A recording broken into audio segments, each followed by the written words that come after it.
பின்வரும் எண்களின் தோராய மதிப்பை காண்க. தோராயமா அந்த வர்க்கமூல எண்களை கண்டுபிடிக்கணும். வர்க்க மூலத்துக்குள்ள 440. திரும்பி போறனா சாமி எஸ் கவுத்து போட்டு கீழே போட்டா பேரு சொல்லுவோம். ஓகேவா? இப்போ இந்த எண்ணெய் வந்து இது மாதிரி ஒரு வர்க்க எண் இல்ல, வர்க்க மூல எண்ணெய் இல்ல, அதுக்கு பக்கத்துல ஏதோ ஒரு நம்பர் இருக்கு. அந்த நம்பர் தான் என்னன்னு கேக்குறாங்க. 140. சரி, 440 போட்டு இது பண்ணிக்கலாம். வர்க்க மூலம் போலாமா? வர்க்க மூலம் கண்டுபிடிக்கணும். நம்ம என்ன தான் தெரியும்? 1 ஸ்கொயர் 1 2 ஸ்கொயர் 4 3 ஸ்கொயர் 9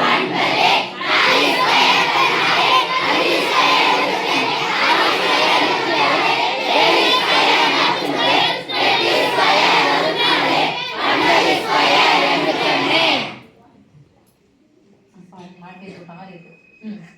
இப்ப 440 போலாமா? 440. எத்தனை எண்களா பிரிக்கணும்? 2 என்ன போடுமா? ஈரமாக்கு சாமி.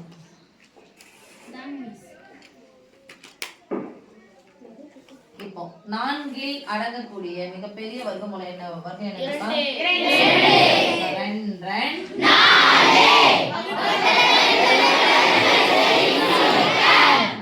4 போனா 0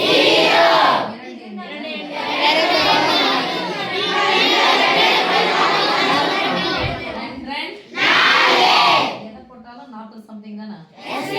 40 போட முடியாது. என்ன போடணும்? முதல் நம்பர் என்ன போடணும்? 1 போடல. 41 எஸ் மிஸ் என்ன இருக்கு? 40. அப்ப 1 போட்டா போதும். ஓ 41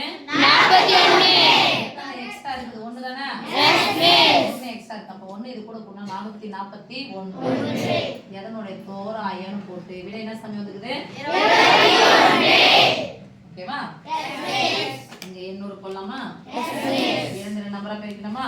எஸ் மிஸ் 8 அடங்கக்கூடிய மிகப்பெரிய வர்க்கம் இதுதான். 4 சொன்னோம். 2 4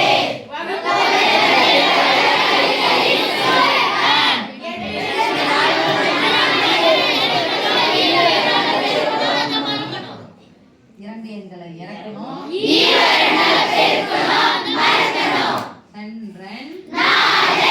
என்ன போட்டாலும் பாருங்க 4 தான் வருது, இது 40 வருது. ரைட்? ஆனா நம்ம ஒரே நம்பர் தான் போடணும். அது 1ல தொடங்கி எத்தனை முடிஞ்சிடணும்? 9 முறை போட்டு பார்த்தலாமா? 9 ஓகே. 9 9 81க்கு 9 னா 36 கூட 8 சேர்த்தா 46. நல்லா தெரிஞ்சுக்க சாமி. இதை விட இது அதிகமா போகும். 8ல போட்டலாம். 8 64 மீதி 6 8 32 6 ஒரு 38. இதை விட என்ன பண்ணணும்? அதிகமா போகும். அப்ப 40 ரூபாய்னா 400 ரூபாய் எத்தனை 40 ரூபாய் இருக்கும்? 10 40 ரூபாய் இருக்கும். 10ன்னு போட முடியாது. அப்ப அது சின்ன நம்பர் எது?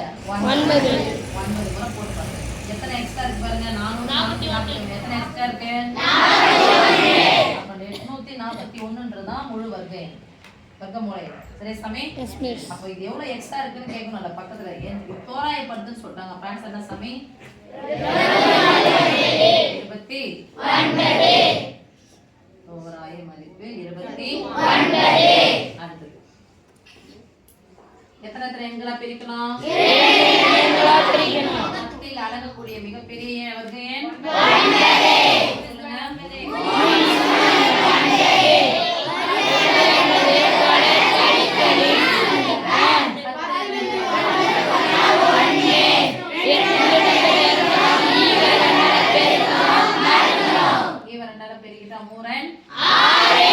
120 ரூபாயில எத்தனை? இங்க எதை போட்டாலும் 60 ரூபாய் தானே வரும்போது 120 ரூபாயில எத்தனை 60 ரூபாய் இருக்கும்? 2 போடுறோம். இங்கேயும் 2 4 எவ்வளவு அதிகமா இருக்கு? 4. முழு வர்க்கம் என்னன்னா வர்க்கமூலம் என்னன்னா இருக்கும்? 1004. இதனுடைய தோராய மதிப்பு என்ன சாமி போட போறோம்? 37. அடுத்து போலாம். எட்டாவது கணக்கு 2.81. நம்பரா பிரிக்கணும்னா பிரிக்க கூடாது. முழு எண்ணை பார்க்கணும். அவ்வளவுதான். புள்ளி வச்சா லெஃப்ட் சைடு இருக்கிறது முழு எண், ரைட் சைடு இருக்கிறது தசம எண் நல்லது. பின்ன புள்ளி வச்சா வே போட்டு எழுதணும் இல்லையா? தசம எண். இப்ப முழு எண்ணை மட்டும் தான் பார்க்கணும். முழு எண் எத்தனை இருக்குது? இரண்டில் அடங்கக்கூடிய மிகப்பெரிய வர்க்கம் என்னப்பா?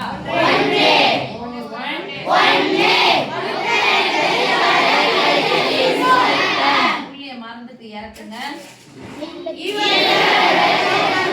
புள்ளிய மறந்துடலையே அந்த புள்ளியத்தை நேரம் கூட்டிடணும். ஈவ ரெண்டால பெருக்குங்க, புள்ளிய மறந்துடணும். ஓகே, ஓரன் பார்க்கலாம். 189 என்ன போட்டாலும் 20 ரூபாய் தானே? 180 ரூபாயில எத்தனை ரூபாய் இருக்கும்? 18 வச்சுங்க, இது 2 வச்சுங்க. எத்தனை 18?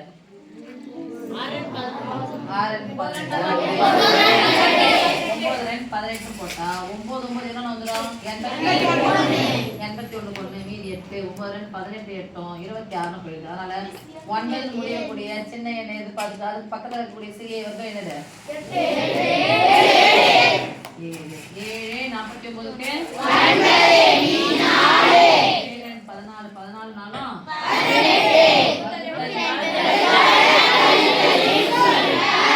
போட்டலாமா? ஈக்குவல் போட்டா வர்க்க மூலம் கேட்டாங்க. அந்த வர்க்க மூலம் போட்டாச்சு.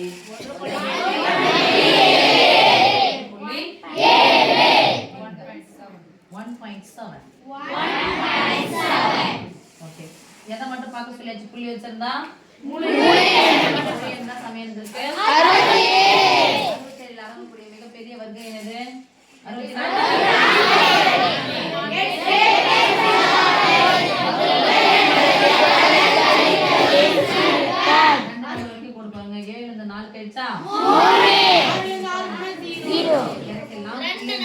மேல நேரம் புள்ளி வச்சுக்கோங்க. புள்ளிய மறந்துட்டு இறக்குனா 24 நம்பரை இறக்குறோம்.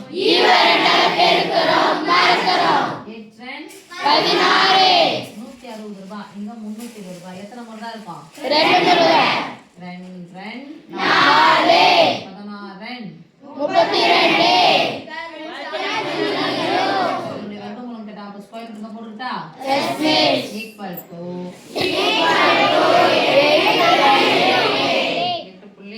8.2 போலாமா? முழு எண் முழு எண்ணை மட்டும் பார்க்கணும். முழு எண் இரண்டில் அடங்கக்கூடிய மிகப்பெரிய வர்க்கம் எத்தனை? 1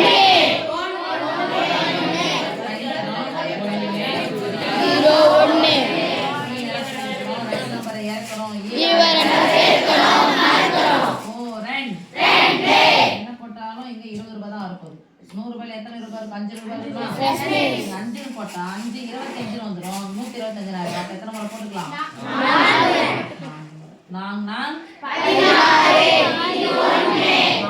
8 8 1 96 கூட எதை கூட்டினா இப்ப 100ல இருந்து 95 கழிச்சா மீதி 5 5 இருந்து 1 கழிச்சிருங்க. 96 தானே? 5 தான் கழிச்சிக்கிறோம். 1 கழிச்சிட்டா 4 மேல ஒரு 1 இருக்கு.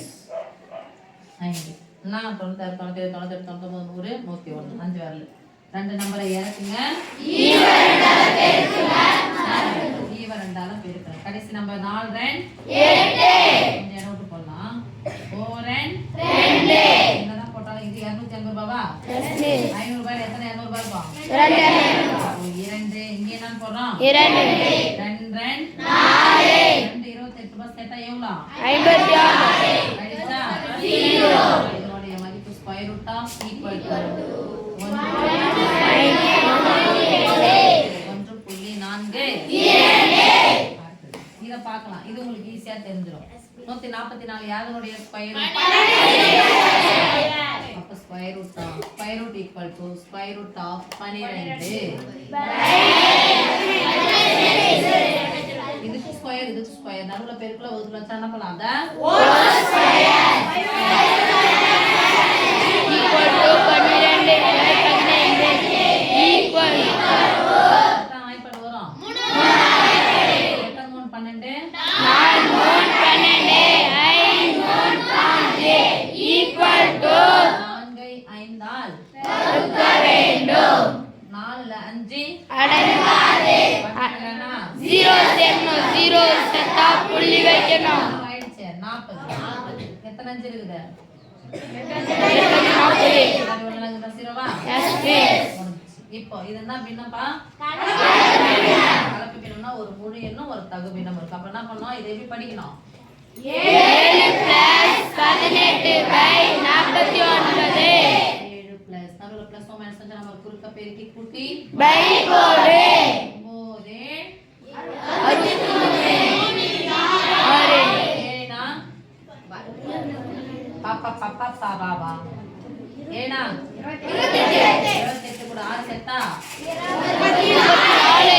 24 பிளஸ் 18 49 கொடுக்கலாமா எஸ் கடைசி நம்பர் கூட 8 3 11 க்கு 4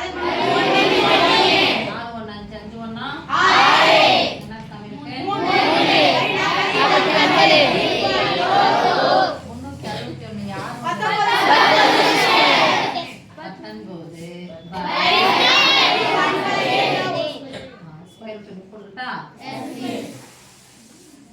மிஸ் 49 7 ஸ்கொயர் 49 யாருடைய ஸ்கொயர் 19 ஸ்கொயர் 7 ஸ்கொயர் நடுவுல பெருக்கல வகுத்துல வந்தா ஸ்கொயர் என்ன பண்ணி நான்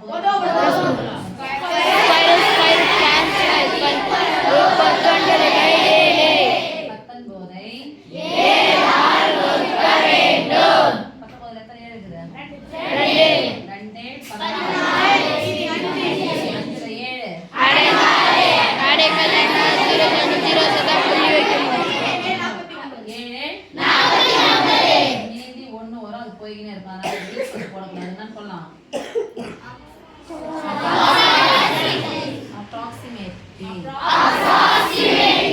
தோராயமாக ஏன்னா என்ன பண்ணிருப்பா மாட்டு போயிட்டே இருப்பா நான் தோராயமா எவ்வளவு போட்டுனா போதும் 2.7